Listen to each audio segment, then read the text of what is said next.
I'm Manasai, and you are listening to the Action Speak Network. Today, Tim Kaine, Democrat senator, went on MSNBC and he was asked to give his take on the potential reasons why the Trump administration is backing down or decided to pause the tariff imposed on Canada and Mexico until April. And he had this to say. Play the clip. You know, they have that meeting and maybe they talk tough to Prime Minister Trudeau, but today Lutnick announces we're backing off on the tariffs yet again. They announced the tariffs, but then they delayed implementation, and now they're backing off once again. They're not backing off out of the kindness of their heart. Trump's backing off of these tariffs because it's a horrible idea economically. They're looking at bad news in the stock market, bad news in inflation. There's Republicans who are going to the White House and saying, we're not going to say it publicly, but this will be a disaster for our farmers and our manufacturers. And so they announced this charitable decision today. We'll back off for the tariffs another month. So they may have talked abusively, but they ended up backing down, not Canada. And they backed down because tariffs are a stupid idea that only hurt Americans. So you just heard what Senator Kaine thinks about the reason why the administration is pausing the tariffs on Canada. But when asked by journalists and reporters today, President Trump had another answer to the reason why he decided to pause the tariffs on Canada and Mexico. And he said this. Play the clip. Why did you roll back or put a pause into some of the tariffs until April 2nd? Because I wanted to help Mexico and Canada to a certain extent. We're a big country, and they do a lot of their business with us, whereas in our case, it's much less. Delays, have you been influencing those decisions because of the market reaction? Well, there were no delays at all. No, nothing to do with the market. I'm not even looking at the market. Another breaking news today in the United States is that the American president, wants to have answers on the assassination attempts against him during the presidential election campaign period last year. Play the clip. I want to find the answers. I've told them. When you have 3 apps and 2 of them are foreign, and you had an FBI that wouldn't report on it, they didn't want to say why, I would say that could be suspicious. The second one, he had 6 cell phones. That's a lot of cell phones. I want to find out, and I would be willing to release it. I mean, maybe there's a reason that we shouldn't, so I don't want to get too far ahead of my skis, but yeah, I would be very willing to release that. Yesterday, with ROGAN, Elon Musk declared that his life is being threatened and he's no longer feeling safe. His security has to double their efforts. His security has to work more and more to protect him now, because for him, his life is seriously in danger. He said this. These are real enemies. Like, I think they actually want to kill me.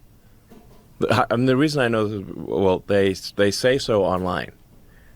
You know, there's like Reddit forums where they don't just want to kill me, they want to desecrate my corpse. We showed you Tom Holman yesterday, the border czar of the Trump administration, the man in charge of illegal immigration problem in America. So he went on Fox News again this morning, where he had an exchange with Sean Hannity, and he promised help to the illegal immigrants in the United States who commit crime, especially those who rape children. And he said this. So you're damn right. I said, I'm going to bring hell, and I meant it. I said it, I meant it, we're going to do it. We're bringing hell to every illegal immigrant that commits crime in this country, especially those who rape children. I won't pull back on that. I said it, I meant it, we're doing it. Senator Murphy, Democrat, went on the Senate floor today and exposed some things he considered to be absolute corruption from the administration. Have a look at this video and the explanations of Senator Murphy. Play the clip. We're going to start on January 17th. On January 17th, Trump launches the meme coin. This is maybe the most corrupt of all the acts, because what is the meme coin? The meme coin is essentially a mechanism by which Russian oligarchs or corporate CEOs can literally send money privately directly to Donald Trump. Nobody knows who buys the meme coin, but Trump makes money when people buy it. And so it is just an open sewer valve that allows for anybody who is trying to influence the Trump administration to be able to secretly funnel money to Donald Trump. He reserves 80% of the coin.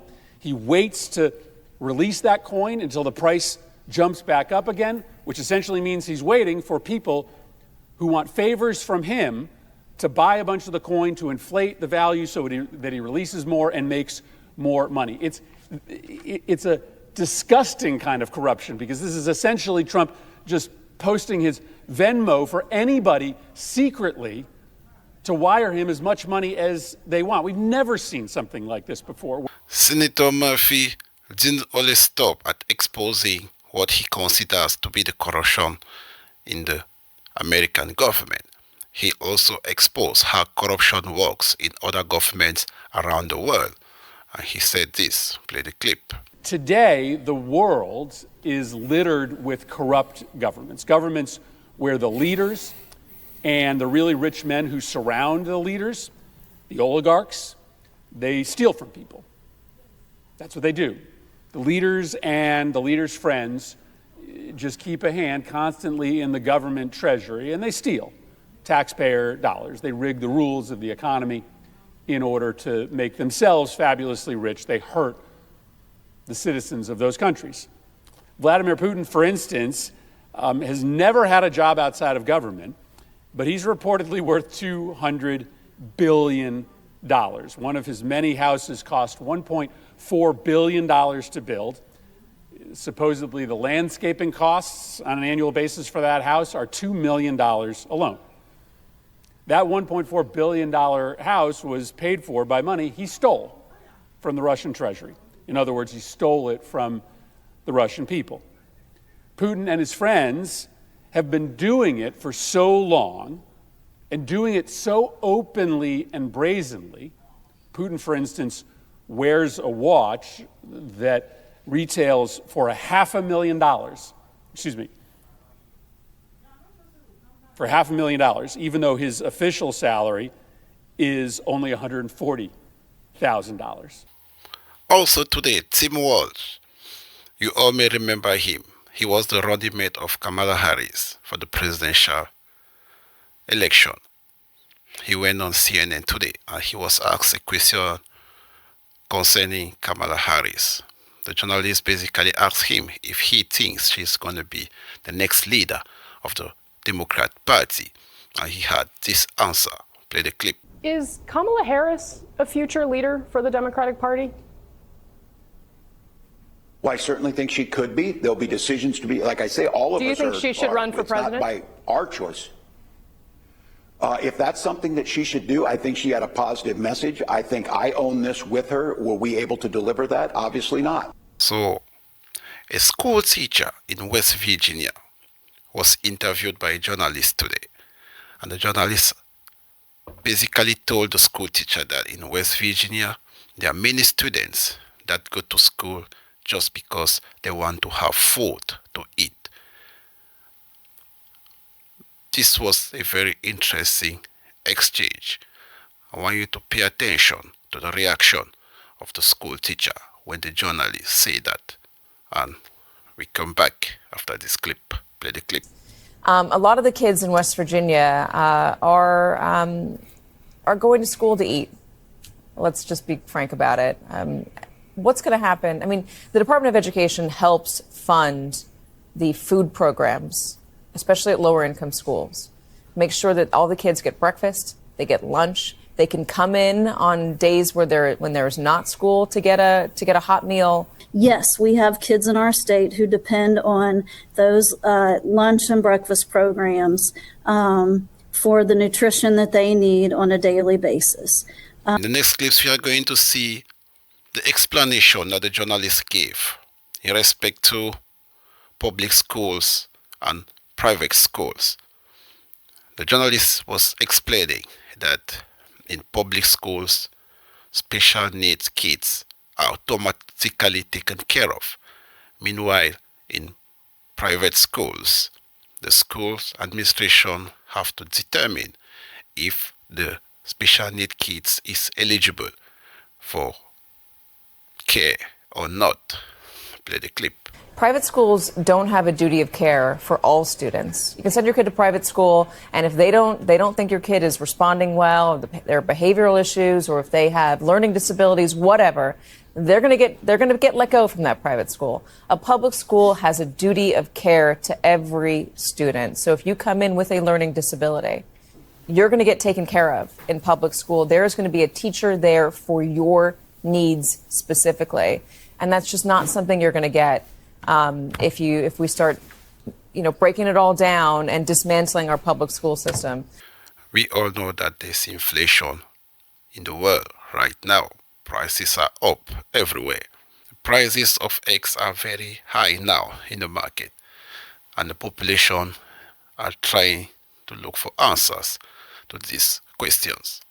The administration is suggesting that one of the possible means that the population can use to fight against this increase in prices of eggs in the market will be to raise their own chickens.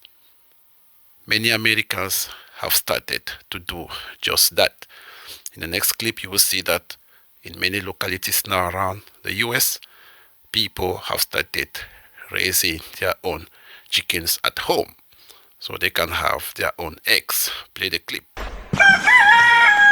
The sound of chickens in the coop. You might think you were out on the farm, but increasingly you might just be in the backyard. Some people are starting to wonder if backyard chickens are the solution. Some people are taking matters into their own hands, building backyard coops, buying chickens, doing what they can. I bought 4 chickens knowing nothing about the chickens. Now she gets fresh eggs every day. We got 4 eggs. There you have it, folks. On Action Speak Network, we give you the news as it is. Our own personal opinions, we keep them for ourselves. Hit subscribe. Let's get to 1,000. I'm out.